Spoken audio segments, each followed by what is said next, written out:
Today we're going to be covering one of the hottest debates there's been for years. It seems like foreign military have beards, foreign firefighters have beards, foreign policemen have beards, but the U.S. military does not allow beards. Why doesn't the U.S. military allow beards? We're going to look at both sides of the argument and see if we can come to some kind of a reasonable conclusion. So the primary reason that people want beards is because they think it looks cool and they want to express themselves and be themselves. Like, okay, well, whether or not you look good in a beard might be subjective, but it's probably going to look a lot better than the 1970s mustaches we have walking around. So they think that beards look cool, it's a chance to be yourself, and they say it makes no difference in combat effectiveness. Well, the main argument against beards is that you won't be able to get a proper seal with a gas mask if you have a beard versus if you have a clean-shaved face. Now, why does that matter? Well, if you don't know, every single sailor in the Navy is a firefighter. You get firefighter training in boot camp, and then if you get stationed on a ship, you're going to get more firefighting training. And if you have a beard, you cannot always get a proper seal of your mask, which is very important because fires happen on a ship and there's a gas leak or some kind of toxic gas. And if you can't get a proper seal on your mask, it's actually a life-threatening ordeal. In the civilian world, if there's a fire in your town, you just call the fire department. I mean, maybe you know how to use a fire extinguisher yourself, but 99% of people are going to see a fire and just run away. Well, on a ship, every single sailor is a firefighter. You see a fire, you know how to take care of it. The second argument is that it looks unprofessional. Now, this is an argument that they have kind of shied away from because it's more subjective and opinionated versus, well, it's a safety issue. Also, for a safety issue, they say, like, you might get debris stuck in your beard, hazardous materials can get caught in there, and then when you take the mask off, you still have debris like in your mustache and in your beard, and you might breathe it in. Or your beard can catch on fire, which has happened. You can read civilian stories where beards have caught on fire. I mean, the same reason that long hair is not allowed, because if you have long hair flopping around, it might catch fire. You know, you're not supposed to have long facial hair because that can catch on fire. But then at the same time, you're thinking to yourself, like, well, if there's hazardous materials that might get caught in your beard, why wouldn't it also be caught in like Velcro patches and on your equipment, so when you take the stuff off, you still might release asbestos or something that gets, you breathe it in. Isn't that still a hazard? This whole debate's been going on for years, and it's a very contentious subject. And some people say that the debate is over. It's proven that you can get a mask seal with a beard and the debate is over, but unfortunately it's not, especially if you're watching the news recently. So the history of this debate goes back to at least World War I, when back in the day, like the late 1800s and then the early 1900s, leading up to 1914 when World War I broke out, like beards and facial hair were really common. US presidents had them, soldiers had them, generals had them, and they also had very large mustaches. And of course in World War I, gas started being used as a weapon. It wasn't banned in warfare yet. So when they dropped a chemical weapon, a gas weapon, anything like that, the soldiers had to rush, put their gas mask on, and if they couldn't get a proper fit, they died. So what happened? A lot of countries, starting around this time, restricted the use of, the wearing of facial hair and large facial hair. So all of a sudden, the soldiers that you saw wearing like bright uniforms and large facial hair, the uniforms got darkened down and eventually became camouflaged to hide, and facial hair essentially disappeared. First it was beards and mustaches, and then it was no beards, shrink down the mustache, and then eventually they just kind of wanted clean-shaven soldiers for this reason, a seal of a gas mask. In fact, this is the exact reason why a certain evil Austrian painter shaved his mustache from a very large one down to the little toothbrush. It's because he couldn't get a gas mask seal, and he suffered a gas attack, and that's why his voice was so raspy later in his life. After World War I and the Geneva Conventions, gas was banned from warfare, but anticipating that it might get used again, because you can still illegally use weapons that are banned, don't recommend it, but in case the weapons were used again and there was a gas attack, German soldiers, for example, had gas masks. And now a lot of them would just throw it away, and it came in a little, like a tin can that was waterproof. So they would take the gas mask and just throw it away and put other stuff inside there, like letters from home and food and some other stuff. I don't think it's a coincidence that for over 100 years now, All different countries, many of which hate each other, have all stated the same reason for why they don't allow beards, or at least restrict beards, in the military, because of the seal of the gas mask. In 1985, the Chief of Naval Operations, Admiral James Watkins, banned beards for the Navy altogether. 2 years before that, there was a fire on board the USS Ranger where 6 sailors tragically died, one of which his beard caught on fire and it did a bunch of damage to his face. Now, I'm pretty sure those events are connected. And also, in the 60s, on board the USS Oriskany and on board the USS Forrestal, there were major fires and disasters on board these ships, and the sailors on board didn't know how to fight the fires effectively. And so it did way more damage than it should have, even though they had the equipment to stop it, but they didn't know how to use it. So they improved training and they banned beards, and those are 2 ways that they tried to, ameliorate the threat of fires on board ships. Going back a little bit, the second argument against beards is that it looks unprofessional. Now, this is an argument you don't hear as much anymore because it's easier to attack than it's a safety issue. But I guess it is kind of true. It does look less professional to a lot of people versus if you have a clean-shaved face, like you take care of your face every single day. Now, this probably might go back to like the Roman times, where if you think about the Roman Empire, the Romans were like civilized and clean, and they had all kinds of beautiful architecture and statues and everything. Well, their soldiers were like clean-shaven every single day. I mean, not every single day, but compared to what they're fighting, they're way cleaner and more professional looking than the barbarians. Now, barbarians, they had beards. They had hair, long hair, and even barba in Latin means beard, which is where barbarian comes from. It's like bearded people. It's like you're uncivilized, you're just a savage, And we're trying to look really professional and clean, and that's why one of the reasons why you want to have a clean-shaved face and a clean-shaved military. So much of our society is based on the Romans, whether it's the coins, the statues, the architecture, and even Latin phrases randomly showing up in our language, especially in law, like de jure and stuff. So I wouldn't be surprised if this is one of the reasons, but just looking professional is one of the major reasons why beards are generally frowned upon in the military, even regardless of the safety problems that people bring up. Let's take a quick look at the safety argument again. The main argument is like, you're not going to be able to get a proper seal of the mask on your face because you have a beard. It interferes with the seal. And there are some people that say, well, I have a beard and I got tested and my mask has a seal. Well, your mask got tested with your beard at a specific length. That hair grows every single minute, every single day. So unless your beard is the exact same length, it's not going to be a proper seal. If you have it just down to your skin, it's going to be the same size every single day. So if your beard starts to grow and push the mask up, it's going to, take away from the seal. And now is not the time to be 90% accurate. Like, imagine you have an 84% seal on your mask. Now is not the time to have a mostly fitting mask.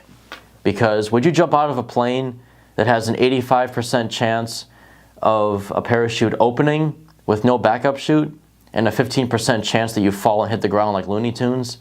Like, this is not the time for, well, it's probably going to work. I probably have a seal. You need 100% on your gas mask because there are agents being released specifically designed to kill you.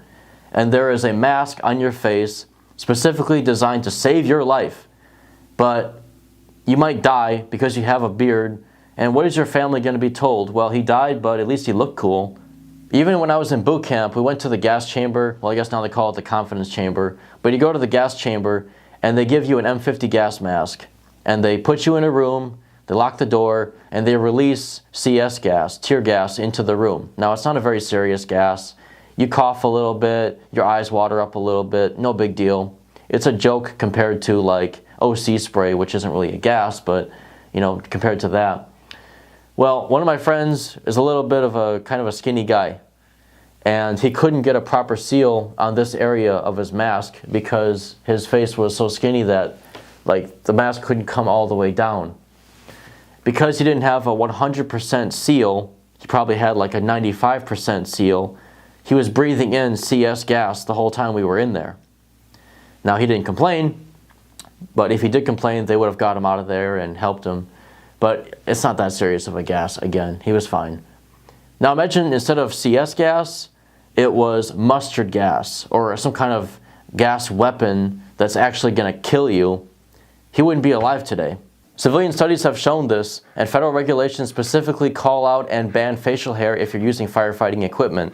Now, Section 1910-134 of OSHA and their regulations specifically call this out by stating, facial hair that comes between the sealing surface of the face piece and the face or that interferes with the valve's function is not allowed. And if you fail to comply with that regulation, you or your employer is going to be receiving fines that can even be banned from operating and working. So you're going to be getting fines, you're going to be getting safety violations, your life is potentially at risk because you want to have facial hair. Is all that really worth it? Most people would say, just go shave. But what about like civilian firefighters and foreign military and other people that use gas masks and firefighting gear? Like, why would it be a problem for the US military to have beards and not get a proper seal, but not civilian firefighters and foreign military? First of all, you can't just Google pictures of firefighters and assume things, because like a lot of the pictures of firefighters with beards are like sexy calendars, photo opportunities, actors from TV shows and stuff. Some of them are volunteer firefighters where they don't actually go into burning buildings. Some of them are just people playing dress up on DeviantArt or whatever. You got to be careful about the pictures that you see. Now, it is true that some real fire departments have firefighters with beards or large mustaches. But at the same time, if you read the articles like I have, it shows that people that have beards don't go into burning buildings. Now, just like the Air Force, there's like 99% of them are on the ground assisting the aircraft, fueling, moving them, repairing them, everything. And 1% of the Air Force is actually people flying planes, like officers in a jet plane, flying it and being a pilot. Same thing with the fire department. Not everybody is going to be a big muscular guy with a fire axe, sliding down a pole, running into a building, and saving Susan screaming, from this fire in this office building. That's not going to be every single firefighter. A lot of firefighters are guys that operate the fire hydrant, that drive the truck, that are dispatchers, that work in the office. And those guys are allowed to have beards because it doesn't matter. They're not going to go into a fire.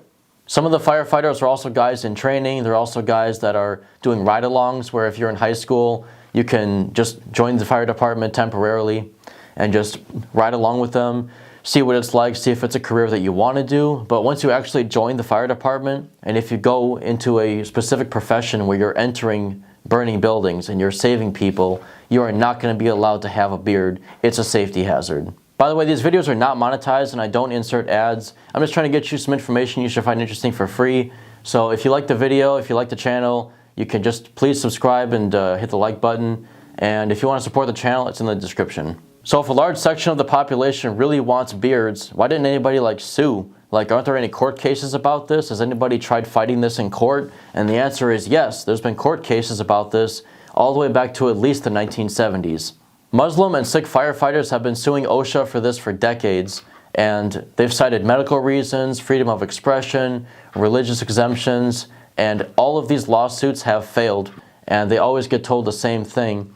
It's a safety violation, it's not safe, you won't be able to get a proper seal, and I'm sorry about your religion, we respect your religion, but because of the safety hazard, you're probably going to have to consider a different career or a different position in the fire department than actually fighting a fire if you want to keep your beard. In the military, there's been no actual study that I have been able to find that actually shows that if you have a beard, you are not able to have a proper seal of your gas mask. There should be some kind of a major study that shows, hey, this is why we're banning them, because of the results of this study. And I can't find that study. Now, I might be wrong. Maybe I can't find it. If you can find that study, please link it in the comments, because we're all curious to see it. But as far as I can tell, no actual study has been done that shows if you have a beard, you won't be able to properly fit a gas mask. Now, there are civilian studies that show it, but no federal military study that I can find. Now, maybe they're scared of the results of that study. Maybe it'll show, yes, you are not able to have a proper fit of your gas mask. But at the same time, if that study is done and then it shows, no, you can have a beard and it's going to be just fine for fitting a gas mask. Well, there goes the last 50 years of naval regulations and why beards have been banned. At the same time, if a study came out and it said like 85% of people with beards are good to go and 15% of them are not, that's not good enough. It needs to be 100% like I mentioned earlier. I'm not satisfied with everybody having a beard, but 15% of them are going to die if there's an actual fire. I don't want anybody dying. No beards if it actually interferes with safety, but if there's an actual study that shows beards do not affect gas mask seals, just allow them. So there's also guys with like religious exemptions and medical exemptions, like, well, because of my religion, you know, having a beard is part of my commitment to God, it's part of my religion, and that's all completely respectable. But how can you have a beard for religious purposes and a beard because, well, I have a medical condition, because if I shave, I'm going to get razor bumps and my face is going to break out and it hurts a lot. Like, if you have a beard because you think it looks cool, and that's a safety hazard because you can't fit a gas mask, why is a beard for religious purposes or for medical purposes okay, but the one that just looks cool is not? Imagine you have two guys, you got Sam and John, they both have the exact same beard. One of them says, I want a beard because it looks cool. And that guy gets told, that's a major safety hazard. Then another guy has a beard, well, it's for my religion. Oh yeah, that's fine. No problem at all fitting a gas mask for that guy. How does that make sense? You can definitely see why this is such a complex and heated debate. So at the same time that the US military has beards banned pretty much, except for a few exemptions like special forces, why is it that other countries are able to have beards and it's not really a problem? Like the British allow it, the Canadians allow it. You see them with beards. At my last command in Bahrain, you would see the British Army walking around with beards. You would see British women walking around with very long ponytails. Like, well, what's up with that? Well, doing something just because other people are doing it is really not a good moral compass. Like, I'm doing it because all the other kids are doing it is not a great answer, especially when you're a professional fighting force. I mean, you probably heard as a kid, like, if all your friends jumped off a cliff, would you jump off too? Just because someone else is doing something doesn't mean we should start doing it. For a lot of the foreign countries, they have beards banned also, including all the way back to World War I, for reasons specified, firefighting gear, and gas mask seals. And I don't think it's a coincidence that all these countries banned beards and facial hair for the same reason. Countries that oftentimes hate each other. And also Muslim countries, where having a beard has major religious significance. Having a beard is like a commitment to God. It means that you've become a man if you can grow a beard. And Iraq, Pakistan, and Syria, and other countries have beards banned. Like even in Saddam Hussein's army, there were no beards, where you would see soldiers, they're all captured, they all have big mustaches, but no beards. It's because of gas. And because they used gas, I mean, gas was used in the Iran-Iraq war in the late 80s. So for the same reasons that were true in World War I are still true in the 80s and are still true today. If the safety hazard is such a concern that it overrules religious exemptions in their country where these religions started from, it must be true. Now, if it's not true, everybody's been had. But if it is true, and it seems to be true, that having a beard actually does interfere with a gas mask seal, then that's why it's being taken so seriously, even in Muslim countries where having a beard is such a big deal. It is possible to have a beard in the US military for religious reasons, for health reasons, like the scraping and the acne that it causes and irritation of your skin, like I mentioned. And for special forces, they can have beards. But generally speaking, you need to have like a specific reason to have a beard. And if you're watching the news recently, Secretary Hegseth and others have said they want to ban beards altogether. Like if you can't shave for medical reasons or for other reasons, you gotta just maybe pick a different job or something. And I can understand where everybody's coming through. I understand both sides, and I don't want to pick a side in this entire thing. I'm trying to present both sides and let everybody make up their own minds. That's what this video is. I'm not specifically saying beards should be allowed. And I'm not specifically saying beards should be banned. I think everybody can make up their own minds. You should have a let me know what you think in the comments and see how other people, attack and defend their positions about this issue. It's a very hot issue, and I can understand why. I personally don't think it's that big of a deal. I think I look better clean shaven than if I had a beard or any kind of facial hair, and that's pretty much where I stand. Hopefully everything works out for you, and if you want a beard, you can get one, especially for religious reasons, and if you want to stay clean shaven, whatever. But personally, I'm just going to go with whatever the regulations are and just comply with those.